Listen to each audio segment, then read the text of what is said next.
قرآن کہتا ہے فقد لبثت فیکم عمرا من قبلہ افلا تعقلون، اگر تم عقل رکھتے ہو تو بعثت سے پہلے کی زندگی میرے رسول کی دیکھو، میرے رسول کا بچپن دیکھو، تو وہاں تمہیں حق تلفی کہیں نظر نہیں آئے گی۔ لیکن جو اسکولوں کے اندر بچے پڑھتے ہیں ان کو یہ بات کیسے باور کروائی جائے، کالجز کے اندر بچوں کو، کہ آقا علیہ السلام کی جو حرمت ہے، ناموس ہے، اس کے اوپر صرف نعرے نہیں، اس کے اوپر کوئی سالڈ کام جو کرنا ہے تو بیٹا اس کے لیے آپ کو کون کون سے علمی جو ہتھیار ہیں ان سے لیس ہونا چاہیے۔ گیا کہ لا یؤمن احدکم حتی اکون احب الیہ من والدہ وولدہ والناس اجمعین، جب ہم اپنے گھروں میں یہ بات کریں گے کہ حضور کی محبت والدین سے بھی بڑھ کر ہونی چاہیے، حضور کی محبت اولاد سے بھی بڑھ کر ہونی چاہیے، تو پھر ہماری اولاد یہ سوال کرے گی نا، ہمارے بچے یہ پوچھیں گے کہ حضور کون ہے۔ عظمت رسول کا جو حق ہے کہ ہم اس کا اعتراف کریں، یہ امت کو یہ ہم کیسے باور کروا سکتے ہیں؟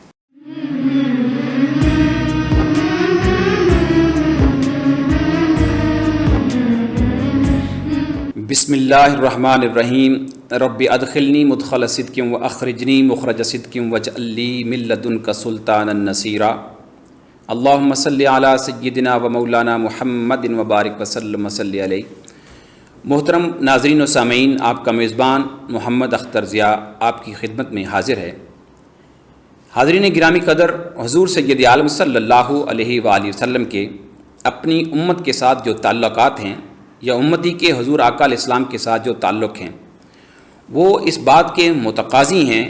کہ حضور سید عالم صلی اللہ علیہ وسلم کی جہاں اتنی رحمتیں، برکتیں، فیض و برکات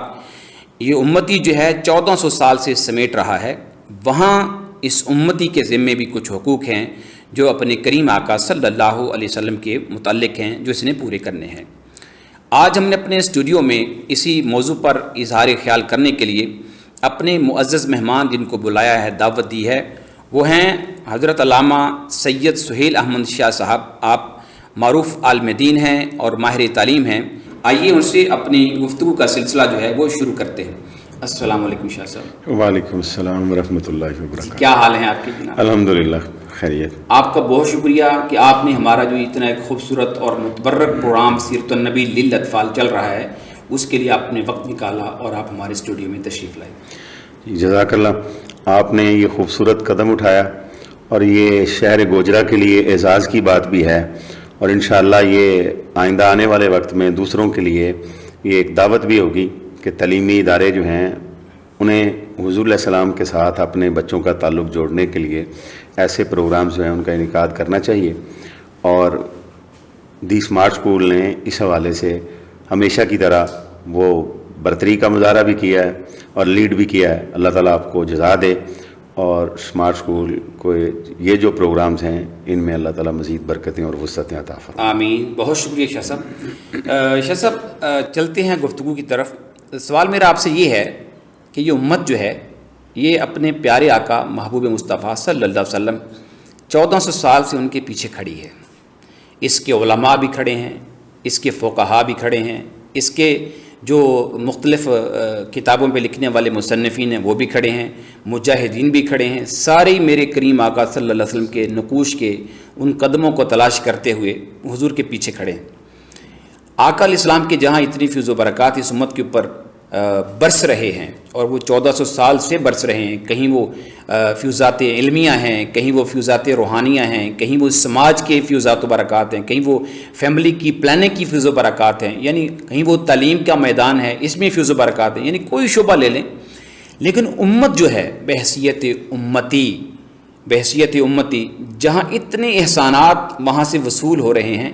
کیا امتی کے بھی کچھ تقاضے ہیں؟ کیا امتی کے بھی کچھ حقوق ہیں کہ وہ بھی اپنے کریم آقا صلی اللہ علیہ وآلہ وسلم کے ساتھ اپنے تعلق کو، ان حقوق کو کی بجا آوری کرتے ہوئے ان حقوق کو پورا کریں؟ بسم اللہ الرحمن الرحیم۔ یقیناً ڈاکٹر صاحب آپ نے بڑا خوبصورت موضوع جو ہے سیرت النبی کانفرنس للاطفال جو ہے یہ موضوع چنا، اور پھر اس میں مختلف موضوعات پہ اس کو تقسیم کیا۔ ہمارا آج کا جو موضوع ہے، چونکہ عنوان یہ ہے کہ حضور سید عالم صلی اللہ علیہ وآلہ وسلم کے امت پر حقوق، یعنی امت کے فرائض حضور کے حوالے سے کیا ہے، جہاں ہمیں بہت سے انعامات، احسانات جیسے آپ نے ذکر فرمایا، تو کیا بطور امتی کے ہمارے ذمہ کچھ فرائض بھی ہیں جو حضور علیہ السلام کے حقوق ہوں گے؟ تو قرآن مجید اس حوالے سے ہماری رہنمائی کرتے ہوئے ارشاد فرماتا ہے بسم اللہ الرحمن الرحیم قل ان کنتم تحبون اللہ فاتبعونی یحببکم اللہ، کہ اے حبیب صلی اللہ علیہ وآلہ وسلم اپنی امت کو بطور خاص اور عمومی طور پر تمام اولاد آدم کو، انسانیت کو یہ ارشاد فرما دیں ان کنتم تحبون اللہ، اگر تم اللہ کے ساتھ تعلق محبت استوار کرنا چاہتے ہو تو تمہیں کیا کرنا پڑے گا؟ فاتبعونی، نبی کریم صلی اللہ علیہ وآلہ وسلم کے نقوش پا جو ہیں ان کو اپنانا ہوگا، حضور کی سیرت کے قریب آنا ہوگا، اور اس کا صلہ اجر انعام کیا ملے گا؟ یحببکم اللہ، پھر اللہ رب العزت تم سے محبت کرنا شروع کر دے گا۔ یعنی جو ہماری طلب تھی اللہ رب العزت پھر ہمیں اس سے سوا، اس سے بڑھ کر، اس سے برتر، اس سے اعلیٰ اور عرفہ چیز عطا فرما رہا ہے کہ پھر تم میرے محبوب ہو جاؤ گے جب اپنے آپ کو محبوب مصطفیٰ صلی اللہ علیہ وآلہ وسلم کی سیرت میں گم کر دو گے۔ اور اسی کو حضرت اقبال نے کہا کہ کی محمد سے وفا تو نے تو ہم تیرے ہیں، یہ جہاں چیز ہے کیا لوح و قلم تیرے ہیں۔ تو اگر بندہ امتی جو ہے وہ حضور علیہ السلام کے حقوق کو پہچان لے کہ ہمارے ذمہ فرائض کیا ہے، تو پھر اللہ رب العزت اس کو یہ مقام دے گا، فرمایا کہ یہ جہاں چیز ہے کیا لوح و قلم تیرے ہیں، پھر تیری خواہشات پر جو ہے، تیری دعاؤں پر، تیری مناجات پر، تیری طلب پر اللہ رب العزت فیصلے فرمایا کرے گا، تقدیر جو ہے اس کے فیصلے ہوں گے۔ شرط یہ ہے کہ تو سراپا اتباع محمد مصطفیٰ ہو جائے صلی اللہ علیہ وآلہ وسلم۔ تو اس ضمن میں اگر دیکھا جائے تو تقسیم کیا جائے، پہلی جو بات آپ نے اس ضمن میں حقوق کی ہے کہ سب سے پہلے ہمیں نبی پاک صلی اللہ علیہ وسلم کی اتباع میں اپنے آپ کو لگانا ہے۔ یعنی زندگی کا کوئی بھی پہلو ہے، سماج کا کوئی بھی پہلو ہے، ہر ایک میں ہمیں اپنے آقا صلی اللہ علیہ وسلم کی اتباع کرنی ہے۔ یقیناً اس کے بغیر ٹھیک ہو گیا، کام نہیں چل سکتا۔ جی بہتر ہو گیا۔ قرآن مجید رہنمائی کرتا ہے اسی والے سے کہ لَقَدْ كَانَ لَكُمْ فِي رَسُولِ اللَّهِ أُسْوَةٌ حَسَنَةٌ، کہ تمہیں زندگی کا کوئی بھی مسئلہ درپیش ہے، کوئی طالب علم ہے، استاد ہے، والد ہے، اولاد ہے، آجر ہے، تاجر ہے، اس کا معاشیات کے حوالے سے کردار ہے، اس کا معیشت کے حوالے سے ہے، اس کا معاشرت کے حوالے سے ہے، وہ سیاستدان ہے، وہ وکیل ہے، وہ مربی ہے، وہ شیخ ہے، تو کسی کو بھی کسی پہلو میں بھی یہ ممکن نہیں ہے کہ حضور سے بڑھ کر رہنمائی کہیں سے اور سے ملے، اور حضور سے بڑھ کر بعمل زندگی جو ہے وہ کہیں اور سے ملے۔ تو یہ اگر ہم پہچان لیں تو یہ ایک طریقہ ہوگا حضور کے جو ہمارے ذمہ حقوق ہیں وہ فرائض کو ادا کرنے کا، کہ ہماری زندگی پر حضور کے نشان قدم جو ہیں وہ ثبت ہو جائیں۔ ہماری صبح و شام جو ہے، ہماری زندگی کا ہر پہلو جو ہے بطور مسلمان کے، شادی، خوشی، غمی، لین دین، سارے معاملات جو ہیں، اگر اس میں مثلا قرآن مجید ایک جگہ کہتا ہے کہ جب تم کسی کے ساتھ معاہدہ کرتے ہو تو اس کو لکھ لو۔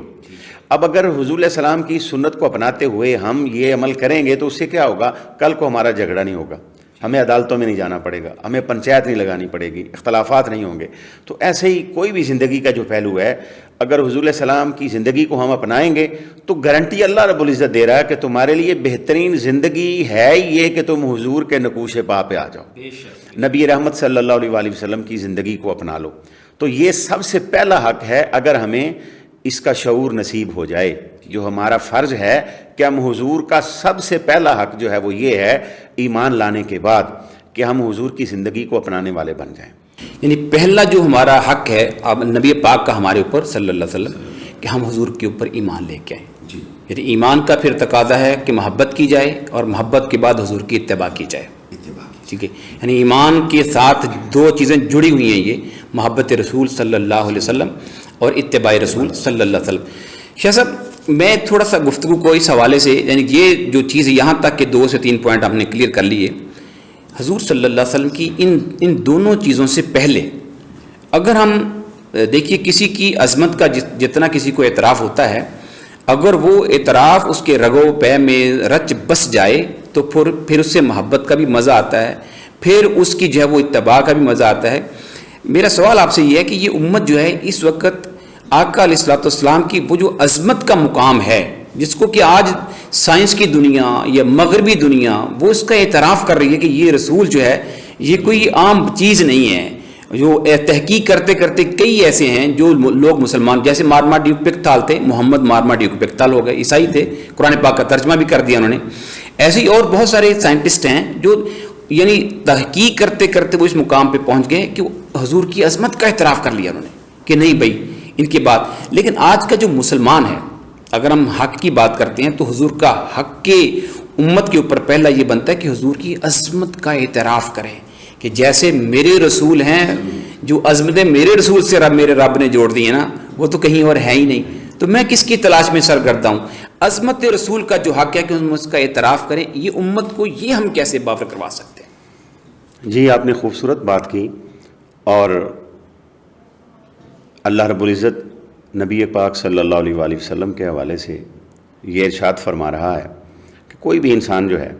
یعنی حضور کی بعثت سے پہلے کی بات, اعلان نبوت سے پہلے کی بات, قرآن کہتا ہے فَقَدْ لَبِثْتُ فِيكُمْ عُمْرًا مِّن قَبْلِهِ أَفَلَا تَعْقِلُونَ. اگر تم عقل رکھتے ہو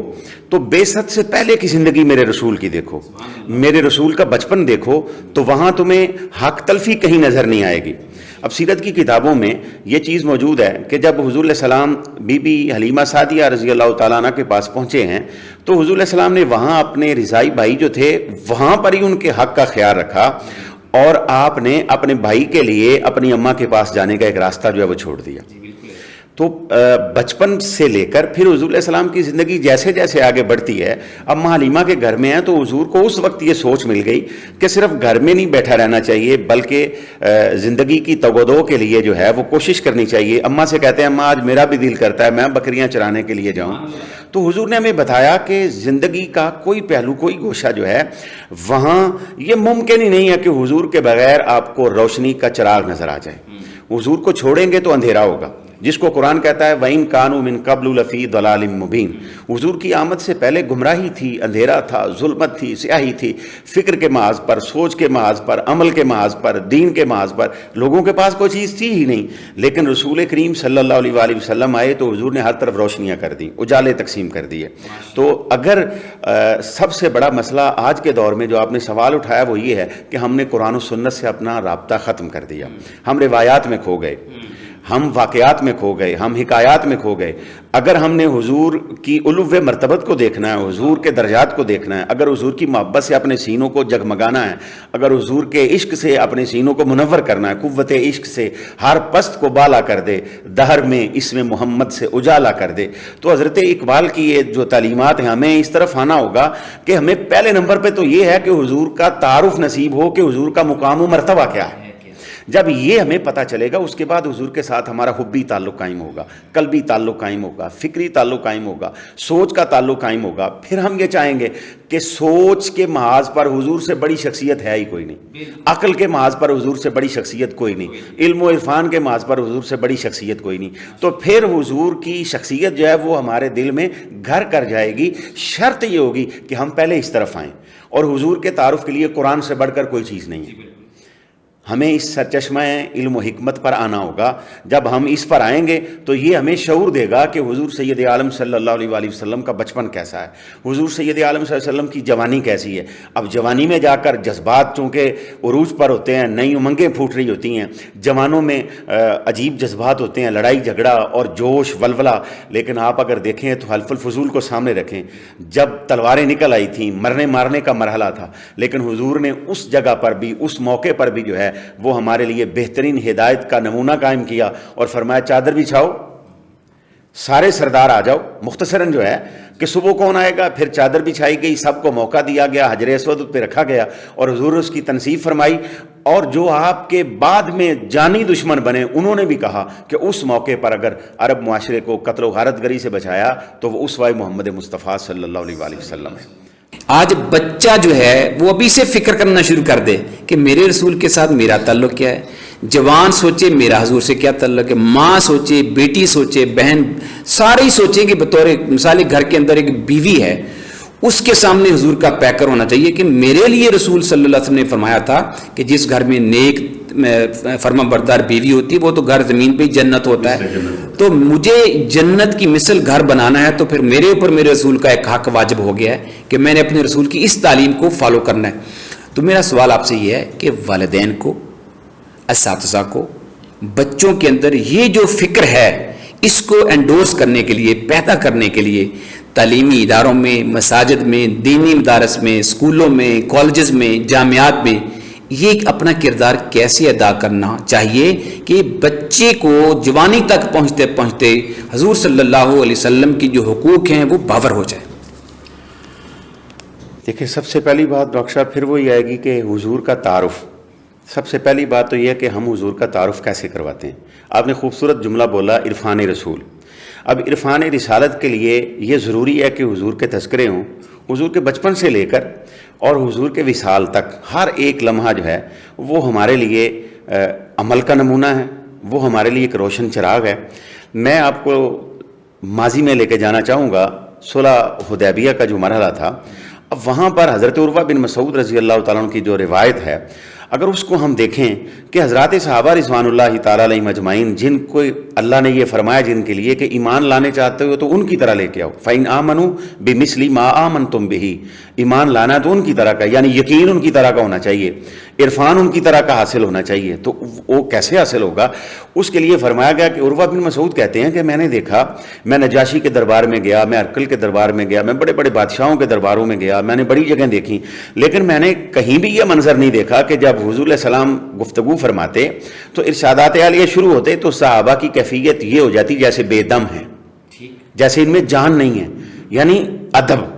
تو ادب پہلی بات ہے پھر کہ ادب رسالت مآب جو ہے وہ ہم اپنی نسلوں میں اتاریں. ادب رسالت مآب جو ہے اس پر بات ہو، ہمارے اداروں میں بات ہو، ہمارے سکولز میں بات ہو، کالجز میں بات ہو اور مدارس میں بات ہو، ہمارے معاشرے میں یہ بات ہو کہ حضور سید عالم صلی اللہ علیہ وآلہ وسلم کا ادب. اور ادب کا معیار کیا ہے کہ حضرات صحابہ رضوان اللہ تعالیٰ علیہ مجمعین حضور کے منہ مبارک کو نیچے نہیں گرنے دیتے، حضور کے لعاب پاک کو نیچے نہیں گرنے دیتے، حضور کے وضو کا جو غسالہ ہے اس کو نیچے نہیں گرنے دیتے. اب شریعت تو ہمیں یہ حکم نہیں دیتی ہے بظاہر، قرآن تو ہمیں یہ نہیں کہتا ہے، لیکن قرآن یہ کہتا ہے کہ حضور علیہ السلام کے حوالے سے تمہارا انداز وہ ہو کہ کائنات میں تمہارا بڑے سے بڑا رشتہ جو ہے اس کی جو تمہارے ساتھ تعلق ہے، جو محبت ہے، جو پیار ہے، جب حضور کی باری آئے تو وہ سارے کے سارے محبتیں جو ہیں وہ دم توڑ جائیں، وہ نیچے ہو جائیں، اور حضور کی محبت جو ہے وہ سب سے بلند تر ہو. اسی کو حدیث پاک میں فرمایا گیا کہ لا یؤمن احدکم حتی اکون احب الیہ من والدہ وولدہ والناس اجمعین. جب ہم اپنے گھروں میں یہ بات کریں گے کہ حضور کی محبت والدین سے بھی بڑھ کر ہونی چاہیے، حضور کی محبت اولاد سے بھی بڑھ کر ہونی چاہیے، تو پھر ہماری اولاد یہ سوال کرے گی نا، ہمارے بچے یہ پوچھیں گے کہ حضور کون ہے.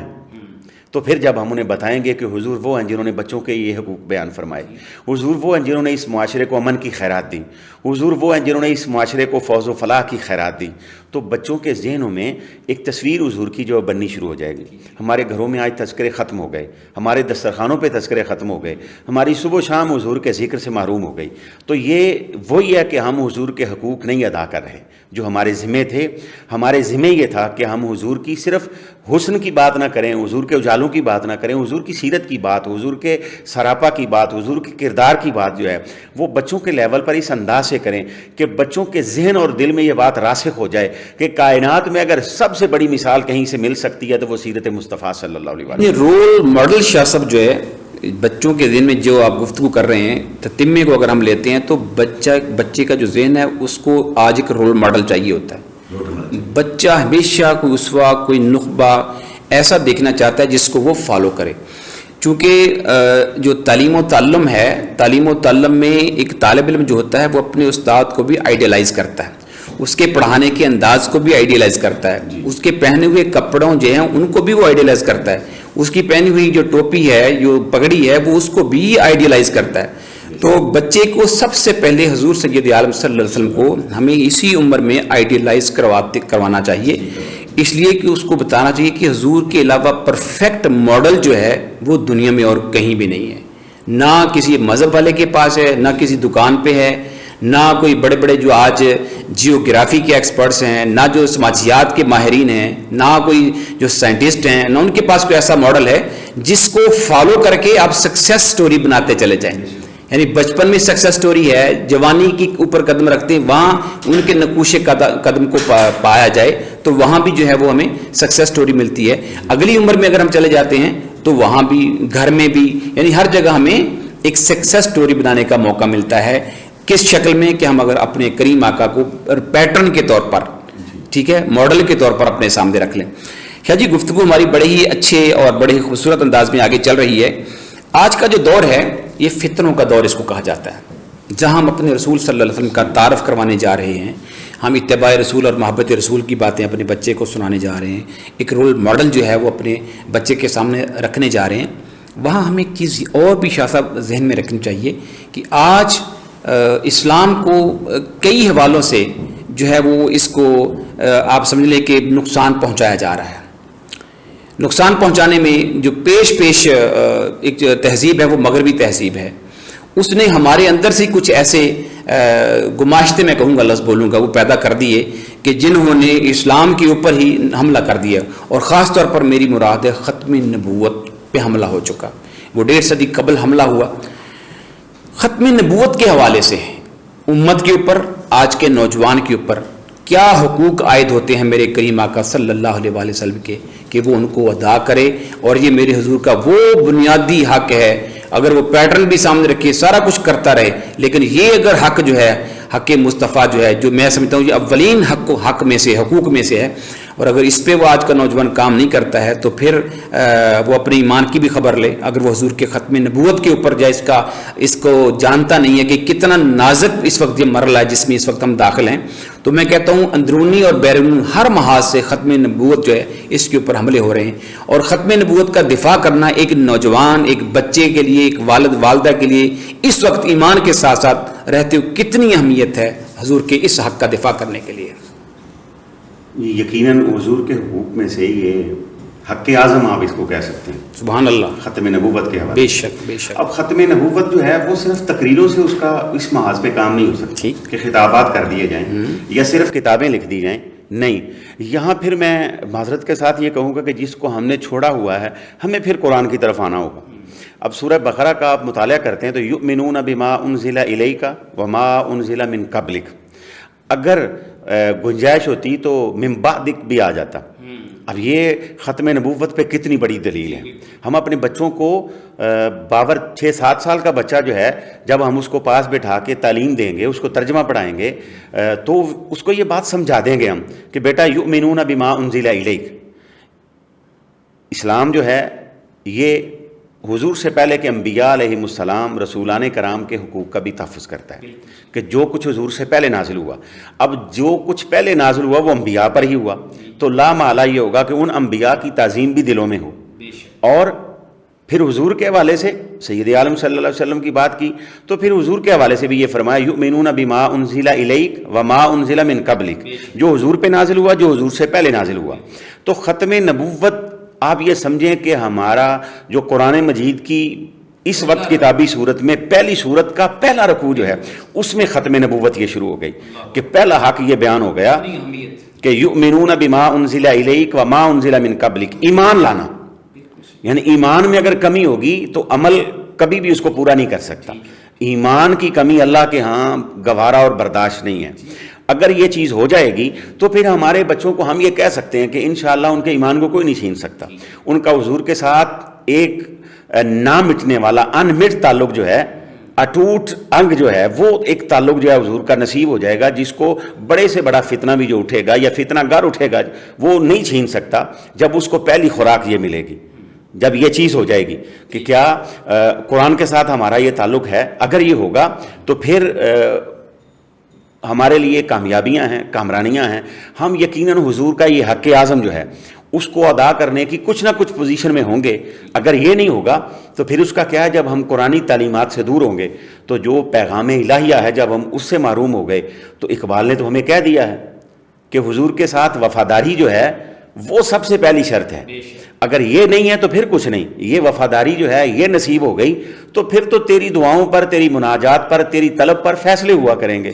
شرط کیا ہے کہ ختم نبوت کے محاذ پر مدرسہ بنا لینا اس سے ختم نبوت کا تحفظ نہیں ہوگا، کوئی اسکول بنا لیں گے اس سے نہیں ہوگا۔ کیوں؟ اس کا کردار ایک محدود پیمانے پر ہے۔ سوچنے کی بات یہ ہے کہ ہمیں قرآن کی طرف آنا ہوگا، ہمیں صاحب قرآن کا جو پیغام ہے اس کو سمجھنا ہوگا۔ یعنی اللہ رب العزت ہے نا سب سے پہلا جو قرآن نازل فرمانے والا ہے، قرآن کا مالک جو ہے وہ تو خدائے بزرگ و برتر ہے، تو خدا کے اس پیغام کو سمجھنا ہوگا۔ جیسے میں نے عرض کیا کہ یؤمنون بما انزل الیک وما انزل من قبلک، اب جو حضور پہ نازل ہوا اس کا تحفظ بھی ہو رہا ہے، جو حضور سے پہلے جو کچھ نازل ہوا اس کا تحفظ بھی ہو رہا ہے. تو یہ ہمارے بچے کب اس طرف آئیں گے؟ جب ہم ان کے ذہنوں میں یہ بات لے آئیں گے، بیٹا یہ کھانا کھانے لگے ہو، اگر ہم یہ درود شریف پڑھ کے کھانا کھاتے ہیں یہ کھانا برکت والا ہو جائے گا. اور بچوں کے ذہن میں لاشعوری طور پر تعلق کی ایک شمع جو ہے وہ ہم نے جلا دی کہ حضور پر درود پڑھنا چاہیے. ہماری صبح کا آغاز حضور پر درود و سلام سے ہو، ہماری شام کا اختتام جو ہے وہ حضور پر درود و سلام سے ہو. ہم اپنے بچوں کو یہ کہیں، یہ بتائیں کہ دیکھیں بیٹا یہ حضور کا انداز تھا، حضور بڑوں کے سامنے اونچی آواز میں نہیں بولتے تھے، حضور بچوں پہ شفقت کرتے تھے. یعنی ہمارا بچہ جو ہے، آج کا اسٹوڈنٹ جو ہے، اس کے ذہن میں یہ بات آ جائے کہ حضور سید عالم صلی اللہ علیہ وآلہ وسلم ایک مولانا کا کردار حضور کا صرف نہیں تھا. دیکھیں سائنس تو اب کہہ رہی ہے، عقل مند لوگ اب کہہ رہے ہیں، حضور نے تو 1400 سال پہلے فرمایا کہ تمہارا ایک بازار جو ہے، گلی جو ہے وہ اتنی کھلی ہونی چاہیے، اتنی کشادہ ہونی چاہیے کہ 2 لدے ہوئے اونٹ جو ہیں وہ اسے گزر سکیں. تو اس کا مطلب ہے کہ انسانی زندگی، معاشرے کو اچھا کرنے کے لیے، فوز و فلاح کا مرکز بنانے کے لیے ہمیں حضور کی بارگاہ کی خیرات لینی ہوگی، ہمیں حضور کے حوالے سے سمجھنا ہوگا. اگر ہم یہ سمجھنے میں کامیاب ہو گئے تو اس کا مطلب ہے کہ ہم نے حضور کی سیرت کا پیغام آگے پہنچایا، جو ہمارے ذمہ بھی ہے کہ جو حاضرین ہیں وہ غائبین تک پہنچائیں. آج یہ پیغام ہمارے تک پہنچا، ہم اس کو آگے تک پہنچائیں. تو وہ کیسے ہے؟ وہ اسی صورت میں ہوگا جب حضور کا ذکر بار بار ہوگا، جب حضور کی باتیں ہوں گی، تذکار جمیل جو ہیں وہ ہوں گے، ہمارے گھروں میں ہوں گے، کاروباری دنیا میں ہوں گے، ہمارے اداروں میں، اسکولز میں ہوں گے، کالجز میں ہوں گے. صبح پریئر میں ہم درود پاک پڑھتے ہیں تو ہمارا کوئی بچہ پوچھ لیتا ہے جی یہ درود پاک ہی کیوں پڑھتے ہیں ہم گیتا کا کوئی چیز کیوں نہیں پڑھتے، ہم کسی اور کی کوئی چیز کیوں نہیں پڑھتے ہیں؟ تو ہم اسے کہیں گے کہ کچھ اور پڑھیں گے تو وہ صرف پڑھیں گے ہی، لیکن اگر درود و سلام پڑھتے ہیں تو اللہ کی طرف سے برکات نازل ہوگی. آپ کا علم جو ہے وہ علم نافع ہو جائے گا، آپ کے سینے کو کشادگی نصیب ہوگی، آپ کے ذہن کو وسعت نصیب ہوگی، آپ تھوڑی محنت سے زیادہ حاصل کر سکو گے. تو بچوں کے ذہن میں پھر یہ بات راسخ ہو جائے گی کہ حضور کے ساتھ ہمارا جتنا مضبوط تعلق ہوگا اتنی ہی زیادہ برکات اور عنایات ہمیں نصیب ہوں. اس وقت جو جہاں ہم نے ختم نبوت کی بات کی، اطاعت اور اتباع کی بات کی، ایمان کی بات کی، نبی پاک صلی اللہ علیہ وسلم کے ذکر کی بلندی کی بات کی، یہ دور پھر میں دور کی طرف آؤں گا چونکہ ہم نے آج کی اس نسل سے مخاطب ہونا ہے، آج کے بچوں سے ہم نے مخاطب ہونا ہے.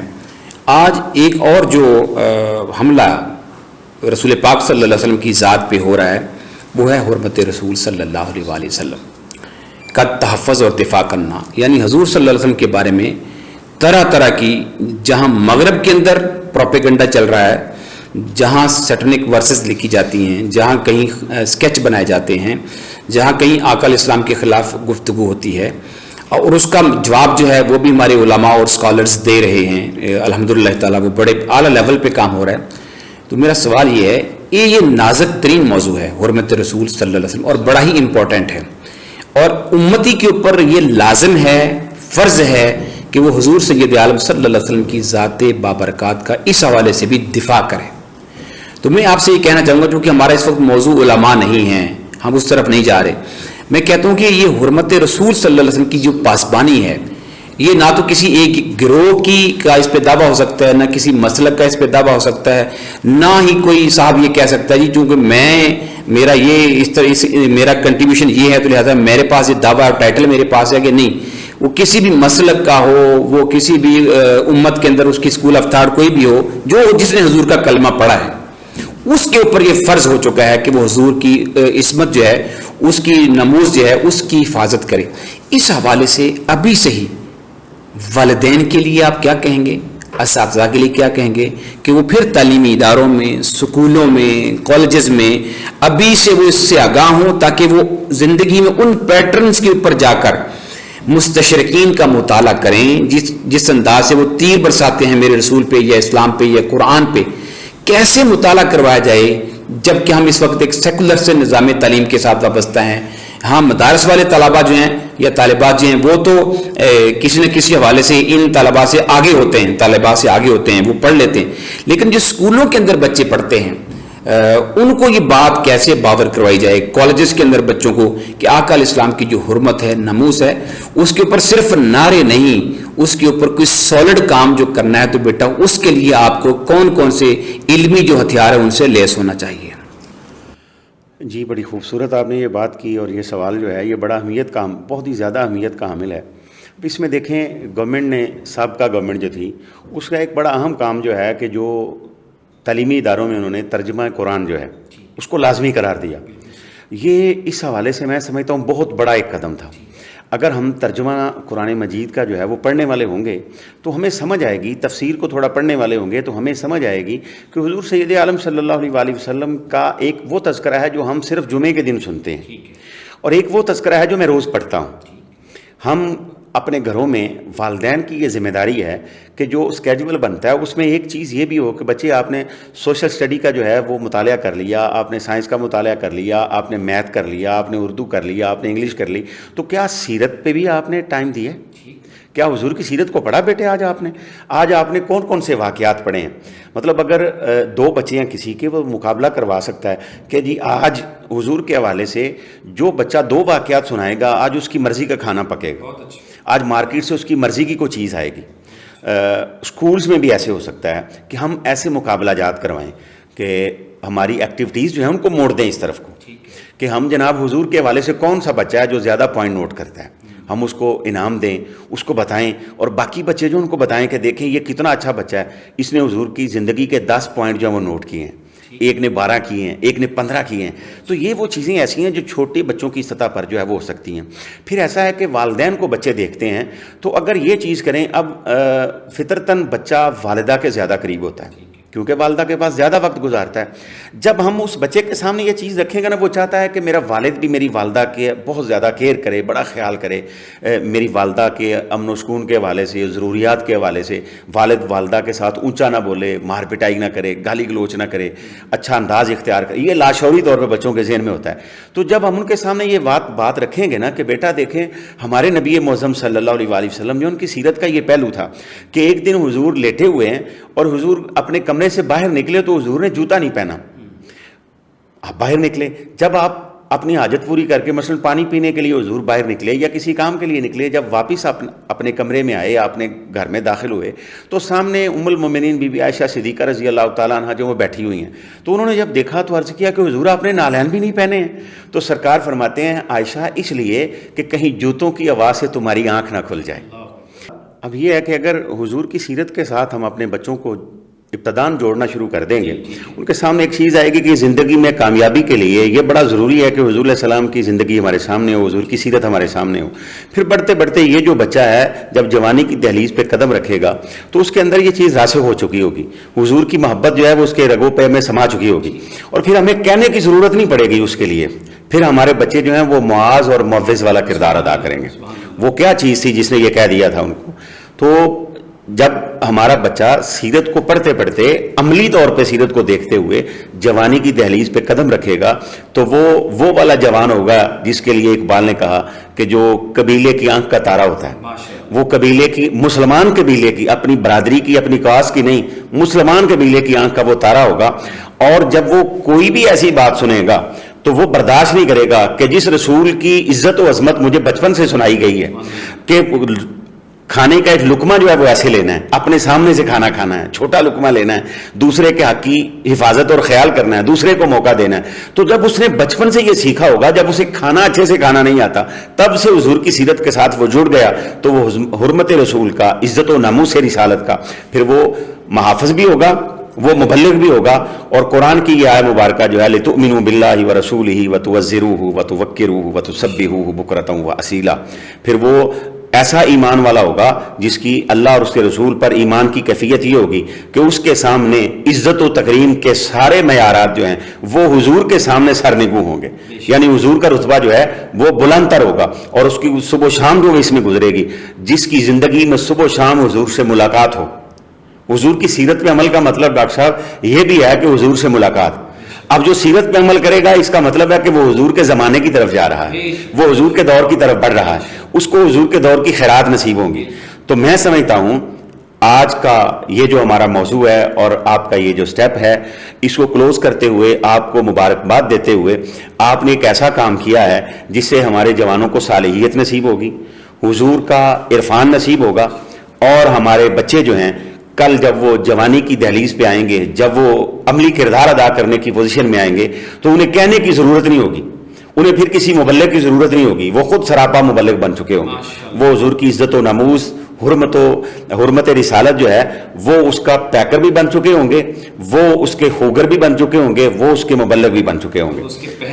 اس کے پہرے دار کمال درجے کے ہوں گے کہ ہم ان لوگوں کے جانشین ہیں جو حضور کا منہ مبارک نیچے نہیں گرنے دیتے تھے، جو حضور کا غسالہ نیچے نہیں گرنے دیتے تھے، جو حضور کی کلی کا پانی نیچے نہیں گرنے دیتے تھے۔ تو وہ پھر کیسے برداشت کرے گا کہ کوئی حضور کی عزت و ناموس پہ بات کرے اور وہ خاموشی سے بیٹھا رہے؟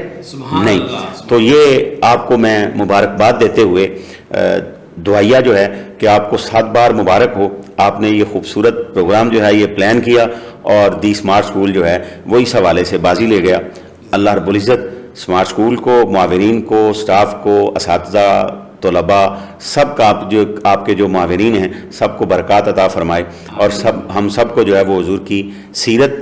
حضور کی عزت و ناموس، حضور کی حرمت کی خیرات جو ہے وہ نصیب فرمائے۔ آپ کی محبتوں کا بہت شکریہ۔ آپ کا شاہ صاحب بہت شکریہ، تشریف لائے، خوبصورت موضوع تھا اور اس پہ آپ نے خوبصورت انداز میں اظہار خیال فرمایا، آپ کا بہت شکریہ۔ جزاک اللہ۔ ناظرین گرامی قدر، ہمارے درمیان موجود تھے علامہ سید سہیل احمد شاہ صاحب، جو کریم آقا صلی اللہ علیہ وآلہ وسلم کی زندگی کے اس خوبصورت پہلو پہ کہ جو امت کا آقا علیہ الصلوۃ والسلام کے ساتھ ایک تعلق ہے اور اس کے جو حقوق بنتے ہیں ان پہ وہ روشنی ڈال رہے تھے،